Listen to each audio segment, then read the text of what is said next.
Welcome back to General Biology 1 lectures. In the previous video, you have already learned about the cell membrane and its role in cell transport. In this video, you will learn about the different transport mechanisms in the cell.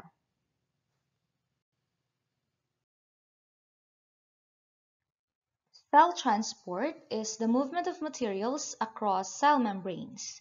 It helps keep the concentration of nutrients and other substances in a specific range, therefore helping cells maintain homeostasis.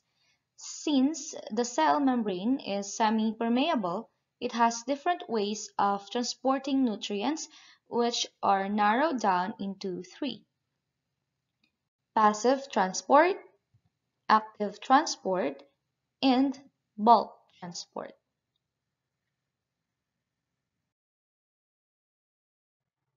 Passive transport, from the word itself, is passive, meaning energy in the form of ATP is not required, as molecules just move freely according to the concentration gradient until they are evenly spaced, or when the concentration of molecules in and out of the cell is already equal.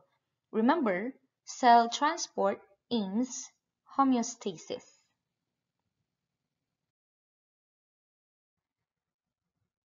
Passive transport can be classified into three, namely simple diffusion, facilitated diffusion, and osmosis, or also known as the diffusion of water.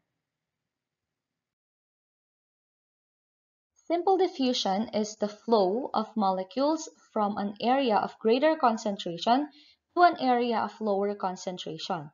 As all other forms of transport, diffusion of molecules can be influenced by some factors like the size of the molecule. The smaller the size, the faster the diffusion. Second is the polarity of the molecule, or the phospholipid heads are polar, so they interact with nonpolar molecules. Third is the permeability of the membrane, and of course, the concentration gradient, or the range of concentration of the substance being transported.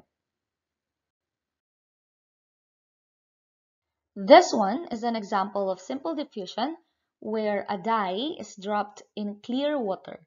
As you can see, the molecules of the dye diffuses immediately and is distributed evenly in the solvent. Originally, the solvent did not have any concentration of the dye molecules. That is why diffusion takes place. The dye molecules moved to an area of low, or in this case, zero concentration of dye.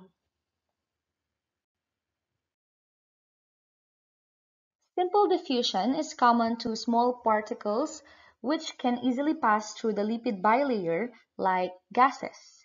This illustration shows how tiny particles diffuse from an area of greater concentration to an area of lower concentration until both sides reach the same amount of particles.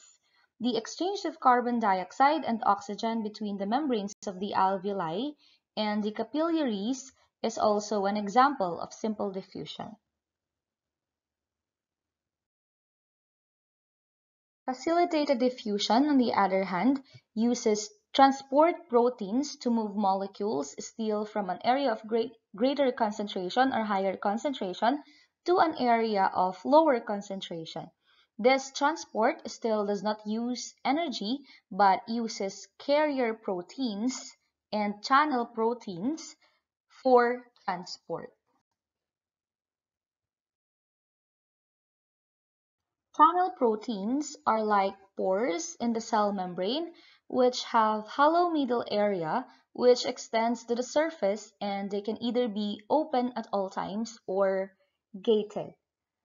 They are specific for small molecules of the appropriate size and charge to be transported. Channel proteins also permit the passage of molecules between cells connected at gap junctions. On the other side, carrier proteins bind molecules on one side of the membrane, to undergo conformational changes so as to be released to the other side. They are responsible for the transport of sugars, amino acids, and nucleosides. Third, for the passive transport is osmosis. It is also known as the diffusion of water because in this transport mechanism, the focus is on the movement of water or solvent rather than the solute particles.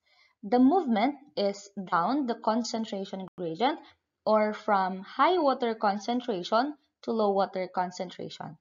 This can be evident in some fruits or vegetables being soaked in water to bring out the crisp and freshness in them. This illustration shows the mechanism of osmosis where the dashed outline represents the plasma membrane and the opposing sides of the tube represent the two environments.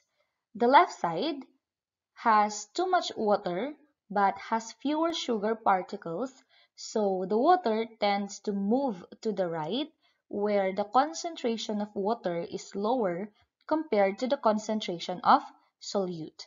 Water then moves to the right to equalize water to solute concentration in each of the environments or the solution.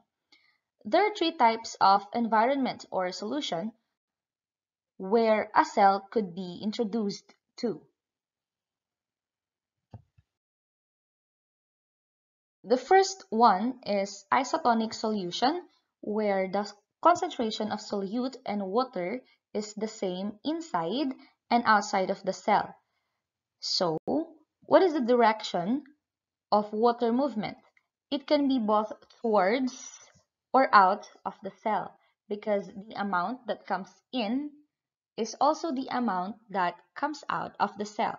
This means in isotonic solution, there is no net water movement.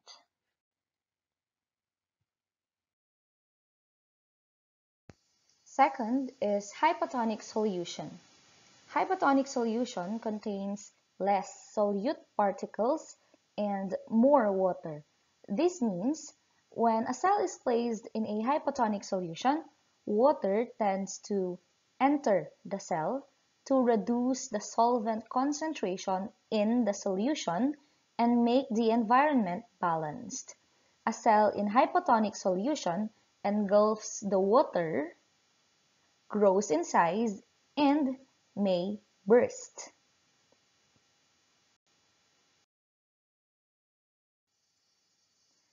Opposite to hypotonic solution, a hypertonic solution contains more solute than water molecules.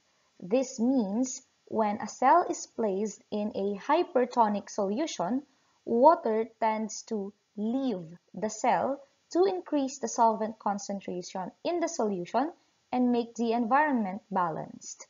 A cell in hypertonic solution gives off the water and may decrease in size or it may shrink.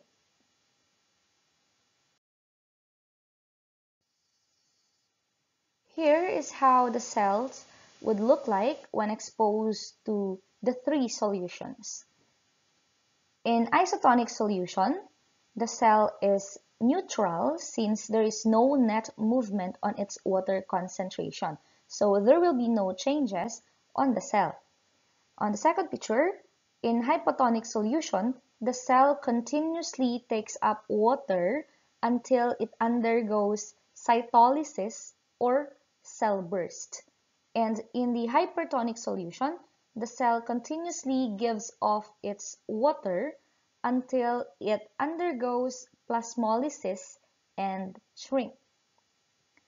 If you happen to be a little confused about the appearance of the cell between hypotonic and hypertonic solutions, just remember the letter O in hypotonic solution.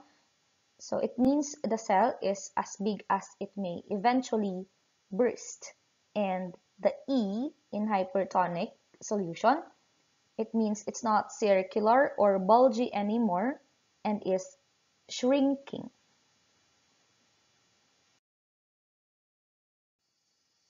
This time, we talk about active transport. Active transport happens when the cell needs to get in substances that are already abundant inside but are still needed. In cases like this, the substance moves against the concentration gradient or moves from low to high concentration, so energy in the form of ATP is now required.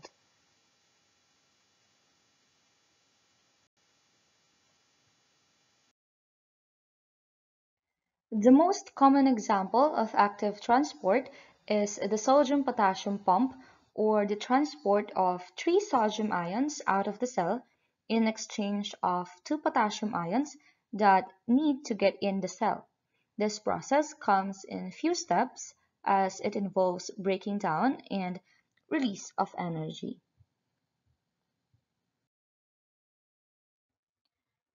First, three sodium ions bind to intracellular sites on the sodium-potassium pump. As you can see, we are using here carrier protein. The concentration of potassium in the cell is already high, but the cell still needs more, and since it's not the natural process of transport according to the concentration gradient, it will use energy to get the potassium ions in. A phosphate group is then transferred to the pump via hydrolysis of ATP. In the illustration, the ATP branched out to P and ADP. This means adenosine triphosphate becomes now adenosine diphosphate since the gamma phosphate in the ATP is already transferred to the pump protein. Third, the pump undergoes a conformational change, translocating sodium ions across the membrane. When we say conformational change, it is the alteration in the structure of the pump protein in response to the binding of the ions. The sodium ions then will be released out or will be moved out of the cell. Fourth, the conformational change exposes two potassium binding sites on the extracellular face or surface of the pump as they release the sodium. So this allows now the two potassium ions to bind to the protein sites. The phosphate group is also released, which causes the pump to return to its original conformation. When it returns to its original conformation, the potassium will be translocated across the membrane, and this marks the completion of the ion exchange since the potassium ion has already entered the cell. When the cells need to take in or give out large molecules that need not proteins but to be enclosed in a separate membrane and be transported in bulk, the mechanism is called, of course, bulk transport. Bulk transport can either be exocytosis or in the form of endocytosis, or simply out of or in the cell transport. Exocytosis is involved when there are large particles in the cell that needs to be transported out. This mechanism includes the budding off of membranes to enclose and deliver the particles. The membrane is what we know as transport vesicles, which come from any of the endomembrane system. Endocytosis is the opposite of exocytosis but with similar use of the membrane to form a vesicle that will deliver the enclosed particles. Endocytosis is further classified according to the material being transported and the additional inclusions of the transport. The first one is pinocytosis, or the taking in of dissolved molecules or small amounts of extracellular fluid through a vesicle. This is also known as cell drinking. Phagocytosis is the taking in of large particles such as food, bacteria, or even other smaller cells through the vesicles. This is also known as cell eating. One example of phagocytosis is when amoeba takes in food. The third one is the receptor-mediated endocytosis, which uses vesicles in transport, but with a special inclusion of receptors where the particles would specifically bind. An example is the binding of insulin to insulin receptors in the plasma membrane so that the cells could get the insulin inside. To sum it up, cell transport, or the transport of materials across cell membrane, includes passive transport, active transport, and then bulk transport. Passive transport includes simple diffusion, facilitated diffusion or the use of proteins, and osmosis or the diffusion of water. And active transport requires energy in the form of ATP to move materials. Bulk transport is classified into two, exocytosis and endocytosis. And endocytosis includes pinocytosis or cell drinking, phagocytosis or cell eating, and then receptor-mediated endocytosis.